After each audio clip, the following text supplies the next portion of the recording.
Hi friends, നമ്മുടെ രാജ്യത്ത് train delay ആവുന്നത് സർവ്വസാധാരണമാണ്. എന്നാൽ നിങ്ങളുടെ ട്രെയിൻ 3 മണിക്കൂറോ അതിൽ കൂടുതലോ ഡിലേ ആയിട്ടുണ്ടെങ്കിൽ ടിക്കറ്റ് എമൗണ്ട് ഫുൾ റീഫണ്ട് നിങ്ങൾക്ക് കിട്ടാനുള്ള എല്ലാ അവകാശങ്ങളുമുണ്ട്. ഇതെങ്ങനെയാണ് ഫുൾ എമൗണ്ട് റീഫണ്ട് ആയിട്ട് ക്ലെയിം ചെയ്യുന്നത് നമുക്ക് നോക്കാം. നിങ്ങൾ ട്രെയിൻ ടിക്കറ്റ് ബുക്ക് ചെയ്തത് IRCTCയുടെ വെബ്സൈറ്റ് ത്രൂ ആണെങ്കിൽ ആദ്യം നിങ്ങളുടെ അക്കൗണ്ടിൽ ലോഗിൻ ചെയ്യുക. മൈ അക്കൗണ്ടിൽ പോയതിനു ശേഷം മൈ ട്രാൻസാക്ഷൻസ് എന്ന ഓപ്ഷൻ ക്ലിക്ക് ചെയ്യുക.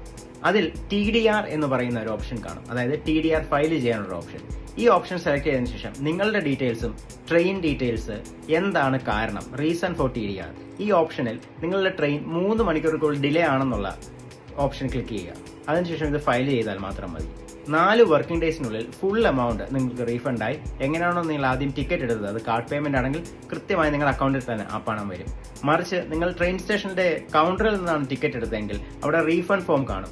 ഇത് ഫില്ല് ചെയ്ത് നിങ്ങൾക്ക് ട്രെയിൻ സ്റ്റേഷനിൽ തന്നെ റീഫണ്ടിനുള്ള അപേക്ഷ കൊടുക്കാവുന്നതാണ്. പക്ഷേ ഈ ശ്രദ്ധിക്കേണ്ട ഒരു കാര്യം, നിങ്ങൾ ഓൺലൈനാണ് TDR ഫയൽ ചെയ്യുന്നതെങ്കിൽ നിങ്ങളുടെ ആക്ച്വൽ ഡിപ്പാർച്ചർ ടൈം കഴിഞ്ഞ് എന്നാൽ ഷെഡ്യൂൾ ഡിപ്പാർട്ട്മെന്റിന് ശേഷം 30 മിനിറ്റിനുള്ളിൽ ഇത് ചെയ്യണം. അതായത് ആദ്യം ട്രെയിൻ പോകാൻ തീരുമാനിച്ചിരുന്ന സമയത്തിന് ശേഷം 3 മണിക്കൂർ കഴിയണം. എന്നാൽ ട്രെയിൻ ആക്ച്വലി പോയ സമയത്ത് തൊട്ട് 30 മിനിറ്റിനുള്ളിൽ ഇത് ചെയ്തിരിക്കണം. ഈ ഒരു ടൈം ഫ്രെയിമിനുള്ളിൽ ചെയ്തെങ്കിൽ മാത്രമേ TDR സക്സസ്ഫുൾ ആയിട്ട് നിങ്ങൾക്ക് റീഫണ്ട് കിട്ടത്തുള്ളൂ. അതുമാത്രമല്ല, TDR ഓൺലൈൻ ഫയൽ ചെയ്തതിനു ശേഷം പിന്നെ നിങ്ങൾ ആ ട്രെയിൻ ടിക്കറ്റ് ഉപയോഗിക്കില്ല. അങ്ങനെ ഉപയോഗിച്ചാൽ അത് ഫ്രോഡുലന്റ് ആക്ഷൻ ആണ്. അതിന് വേറെ ഒഫൻസ് ആവും, വേറെ കേസും വരും. So take care guys.